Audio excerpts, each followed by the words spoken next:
Good afternoon everyone. तो South Asia के context में आज हम एक इम्पॉर्टेंट टॉपिक डिस्कस करेंगे, that is a Pakistan instability a growing threat to India. इस समय जो पाकिस्तान में भयानक सिचुएशन बनी हुई है उसकी वजह से भारत में क्या खतरे पैदा हो सकते हैं, बल्कि भारत में ही नहीं पूरे साउथ एशिया में क्या खतरे पैदा हो सकते हैं।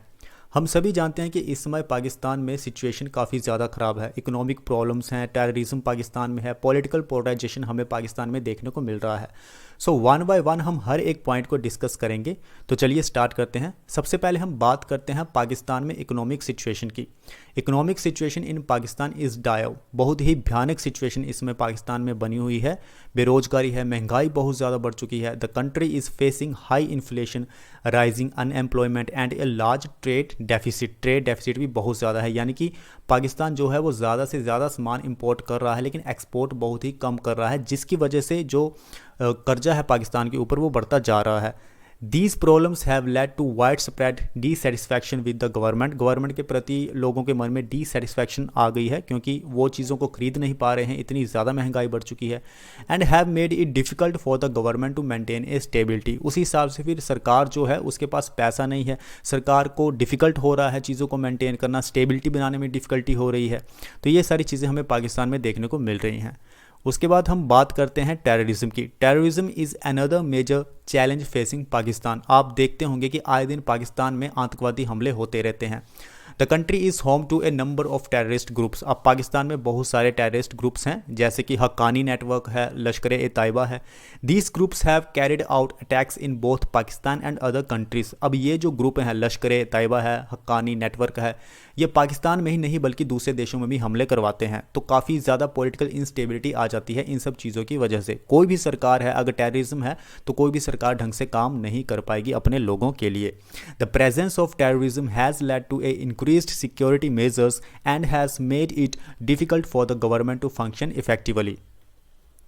उसके बाद हमारे पास आता है political polarisation is another major challenge facing Pakistan. आप सभी जानते हैं कि पाकिस्तान जो है, जो पाकिस्तानी सोसाइटी है, उनका समाज है वो पूरी तरह से बटा हुआ है। किस बेस पे?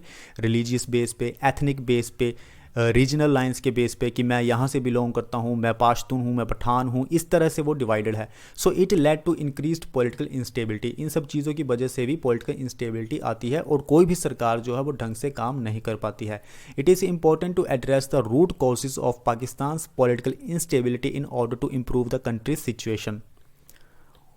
Now some of the specific threat that political instability in Pakistan poses to India. अब अगर पाकिस्तान में पॉलिटिकली इंस्टेबिलिटी बनी रहती है तो भारत के लिए क्या खतरा हो सकता है।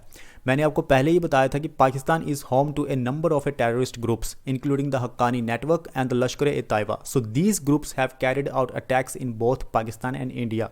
If the political situation in Pakistan becomes more unstable it could lead to an increase in terrorist activity in both countries. अगर इसी तरह की सिचुएशन पाकिस्तान में बनी रहती है, प्रॉब्लम्स आती रहेंगी, टेररिज्म पाकिस्तान में बढ़ता रहेगा, इंस्टेबिलिटी आती रहेगी, तो डेफिनेटली बॉर्डर सिक्योरिटी भारत के लिए एक मुश्किल टास्क हो जाएगा अपने बॉर्डर्स को सिक्योर करना, यानी कि भारत में टेररिस्ट एक्टिविटी बढ़ती जा सकती हैं। If the political situation in Pakistan becomes more unstable, it could lead to a war between India and Pakistan. अब कुछ एक्सपर्ट्स का ये भी मानना है कि जैसे ही पाकिस्तान में पॉलिटिकल इंस्टेबिलिटी बनी रहेगी तो हो सकता है कि भारत और पाकिस्तान के बीच में वॉर भी हो सकता है, क्योंकि हो सकता है कि पाकिस्तान के जो कुछ हथियार है वो गलत लोगों के पास चले जाए या फिर टेररिस्ट ग्रुप्स के पास चले जाए, या फिर वो न्यूक्लियर पावर का भी या न्यूक्लियर बॉम्ब्स का भी गलत इस्तेमाल कर सकते हैं। तो ये भारत के लिए एक खतरा है।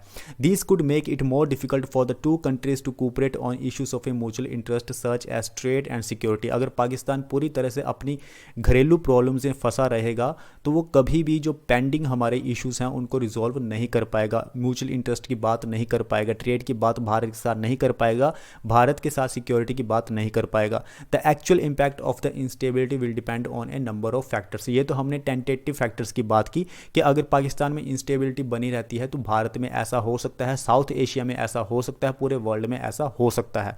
बट जैसे जैसे पाकिस्तान में इंस्टेबिलिटी बढ़ती रहेगी कुछ फैक्टर्स रिस्पॉन्सिबल होंगे। आने वाला जो समय है वो कैसा होगा ये डिपेंड करता है अब आने वाले समय के ऊपर ही। तो आज हमने डिस्कस किया कि पाकिस्तान में इंस्टेबिलिटी है तो भारत में उसका क्या इम्पैक्ट पड़ सकता है।